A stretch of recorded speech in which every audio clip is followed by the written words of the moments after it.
انبیاء کو منی گاڈ مانا ہوا ہے اور اولیاء کو منی رسول مانا ہوا ہے. یہ میرا ایک جملہ ہزاروں کتابوں پہ بھاری ہے.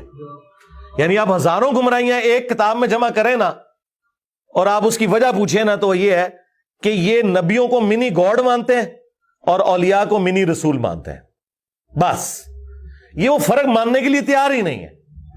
یہ تو مانتے ہی نہیں ہے کہ نبی کو کسی نے ہدایت بھی دی ہے. یہ تو آلموسٹ منی گاڈ ہی سمجھتے ہیں نا پروفٹ کے بارے میں عقیدہ رکھا ہوا ہے. الحمدللہ رب العالمین والصلاة والسلام علی سید الانبیاء والمرسلین اما بعد فاعوذ باللہ من الشیطان الرجیم بسم اللہ الرحمن الرحیم. مرزا جہلمی نے ایک بار پھر پوری دنیا کے سنی مسلمانوں کے اوپر ایک بہتان لگاتے ہوئے یہ کہا ہے کہ یہ انبیاء کو منی گاڈ سمجھتے ہیں اور اولیاء کو منی رسول سمجھتے ہیں، اور یہ کہا کہ یہ آلموسٹ پروفٹ کے بارے میں منی گاڈ کا عقیدہ رکھتے ہیں. مرزا جہلمی نے پوری دنیا کے سنی مسلمانوں کے خلاف اتنا بدترین بہتان لگایا ہے اور بلا دلیل کہ جس کو قیامت کی صبح تک مرزا جہلمی ثابت نہیں کر سکتا. اہل سنت کا کوئی معتبر عالم، کسی عالم نے اپنی تقریر میں، تحریر میں، اپنی کتاب میں کسی مقام پہ ایسا کوئی عقیدہ لکھا ہو مرزا جہلمی اس کا ثبوت پیش کریں. قیامت کی صبح تک مرزا جہلمی اس کا کوئی ایسا ثبوت پیش نہیں کر سکتا کہ نعوذ باللہ تعالیٰ سنی مسلمان یہ عقیدہ رکھتے ہوں کہ انبیاء منی گاڈ ہیں یا اولیاء منی رسول ہیں. کوئی مسلمان ایسا سنی عقیدہ رکھ ہی نہیں سکتا اور نہ مرزا جہلمی اس کو ثابت کر سکتا. یہ بدترین بہتان اور جھوٹ ہے مرزا جہلمی کا، اور اس پر ہم قرآن مجید کی آیت ہی پڑھیں گے، لعنت اللہ علی الکاذبین. مرزا جہلمی اس طرح کے کئی بہتانات اہل سنت و جماعت کے اوپر لگاتا آیا ہے، اور ابھی اس نے یہ بات کر دی، اور اس سے پہلے اس نے یہ بھی کہا کہ یہ کہتے ہیں کہ اللہ کا سارا علم وہ نبی صلی اللہ علیہ وآلہ وسلم کے پاس ہے، صرف ذاتی، عطائی اور خالق اور مخلوق کا فرق کرتے ہیں. ان کا پتہ کیا عقیدہ ہے کہ اللہ کا سارا علم نبی کے پاس ہے، صرف فرق یہ ہے اللہ کا ذاتی اور نبی کا عطائی ہے. لا الہ الا اللہ محمد رسول اللہ، یہ ان کا عقیدہ ہے. ما کان و ما یکون کا کیا مطلب ہے کہ جو کچھ ہو چکا اور جو کچھ ہوگا یہ سارا علم نبی کے پاس. یہ اللہ کے برابر علم مانتے، صرف عطائی اور ذاتی کا فرق کرتے ہیں. جبکہ مرزا جہلمی کا یہ بھی ایک بدترین جھوٹ اور بہتان ہے. اہل سنت و جماعت کا ہرگز ایسا عقیدہ نہیں ہے، اور نہ یہ کسی سنی کا عقیدہ ہو سکتا ہے. امام اہل سنت رحمۃ اللہ علیہ فرماتے ہیں کہ علم ذاتی اللہ عز و جل سے خاص ہے، اس کے غیر کے لیے محال ہے. جو اس میں سے کوئی چیز اگرچہ ایک ذرہ سے کمتر غیر خدا کے لیے مانے وہ یقیناً کافر و مشرک ہے.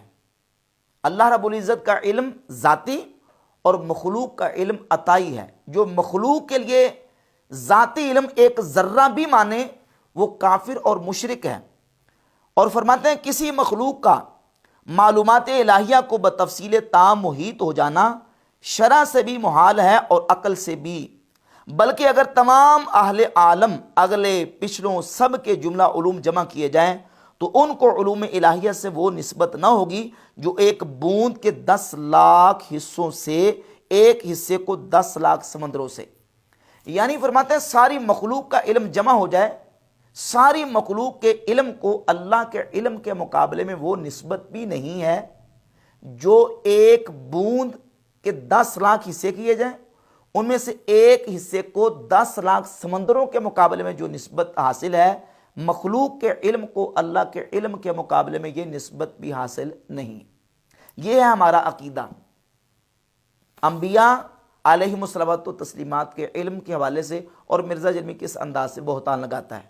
رہ گئی بات یہ کہ یہ پروفٹ کو آلموسٹ منی گاڈ مانتے ہیں یا منی گاڈ کا عقیدہ، تو یہ اہل سنت کا عقیدہ تو نہیں ہے. ہم اس عقیدے کو شرک مانتے ہیں، کفر مانتے ہیں. اب رہ گئی بات یہ کہ یہ منی گاڈ کا عقیدہ کس کا ہے، تو یہ اہل سنت و جماعت کا عقیدہ تو نہیں ہے. البتہ مرزا جہلمی کا عقیدہ ضرور ہے.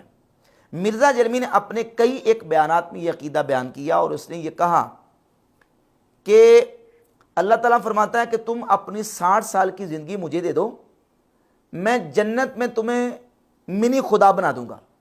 ایک خدا جو ساری قدرتوں کا مالک ہے اور وہ اکیلا اور یکتا ہے، بے شک وہ آپ کو یہ آفر دیتا ہے کہ صرف یہ 60 سال کی زندگی مجھے دے دو، تمہیں بھی میں ایک منی خدا بنا دوں گا۔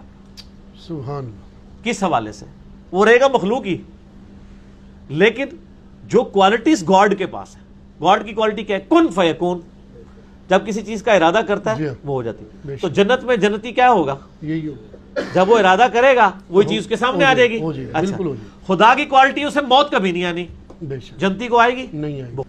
سر وہ آپ کو ایک منی خدا بنانے والا ہے۔ اس حوالے سے کہتا ہے جی کہ خدا تمہیں جنت میں منی خدا بنانے والا ہے، منی گاڈ بنانے والا ہے۔ تو یہ عقیدہ مرزا جلمی نے خود بیان کیا ہے۔ اب جب مرزا جلمی کی اس بات پر گرفت کی گئی کہ تم نے یہ جو عقیدہ بیان کیا یہ تو کفری عقیدہ ہے، یہ شرکی عقیدہ ہے، اللہ رب العزت کے علاوہ کوئی دوسرا خدا نہیں ہے، دوسرا خدا ہو ہی نہیں سکتا، نہ مخلوق خدا نہ مستقل خدا، خدا صرف اللہ کی ذات ہے جو قائم بنفس ہی ہے۔ تو اس پر بھی مرزا جلمی نے جواب دیے کہ نہیں، میں نے وہ خالق اور مخلوق کے فرق کے ساتھ کہا تھا، خالق اور مخلوق کے فرق کے ساتھ، کہ اللہ تعالیٰ اپنی جو اپنی خاص کوالٹیز ہیں وہ بندوں کو عطا کر دے گا، اور اللہ تعالیٰ اپنے بندوں کو اپنی خاص کوالٹیز دے گا، اور اس کی خاص کوالٹیز یہ ہیں کہ وہ جب کسی چیز کو کون کہتا ہے تو وہ ہو جاتی ہے۔ تو جنت میں اللہ تعالیٰ بندوں کو بھی یہ ایک کوالٹی دے دے گا، لہٰذا اس بنیاد پہ وہ جنت میں منی خدا بن جائیں گے، منی گاڈ بن جائیں گے۔